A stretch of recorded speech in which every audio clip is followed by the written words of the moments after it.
When it becomes more beautiful, the water in which that lotus flowers blooms and it develops, that water becomes more and more dirty.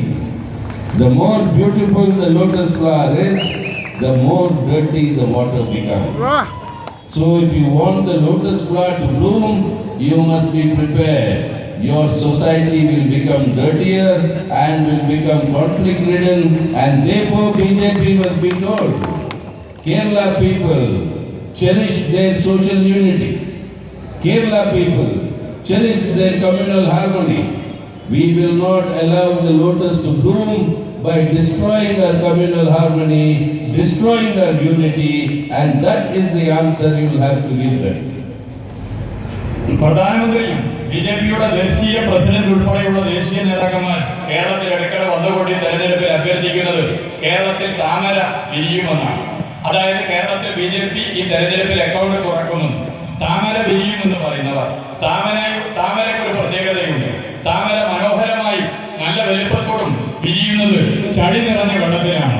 ചളി നിറഞ്ഞ മലിനമായ വെള്ളത്തിലാണ് താമര വലുപ്പത്തിൽ വിരിയുക. അവിടെ ഈ സമൂഹത്തെ ചളി നിറഞ്ഞ സമൂഹമാക്കി മാറ്റി തീർക്കുക എന്നുള്ള ലക്ഷ്യം ഇതിന്റെ പിന്നിലുണ്ടോ എന്ന് സംശയിക്കുന്നു. ഒരു കാര്യം ഞങ്ങൾ ഉറപ്പു നൽകാൻ ആഗ്രഹിക്കുകയാണ്. ഈ കേരളീയ സമൂഹത്തെ ഇതുപോലെ ചളി നിറഞ്ഞ, തിന്മ നിറഞ്ഞ, മതനിരപേക്ഷത തകർന്ന സമൂഹമാക്കി മാറ്റി തീർക്കാൻ ഞങ്ങൾ അനുവദിക്കില്ല എന്ന് ഇവിടെ പ്രത്യേകം എടുത്തു പറയുവാൻ വേണ്ടി ഞാൻ ആഗ്രഹിക്കുകയാണ്.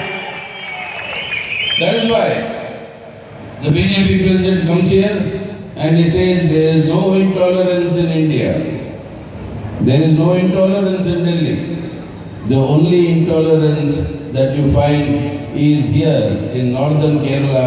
It is here in Kannur, Calicut, in these districts in northern Kerala. You must give the reply to this. The reply must be given by asking the question, in the BJP ruled Jharkhand, why is it that two Muslim youth, young boys, two Muslim youth were hanged to death publicly from the trees? Why? Because the BJP said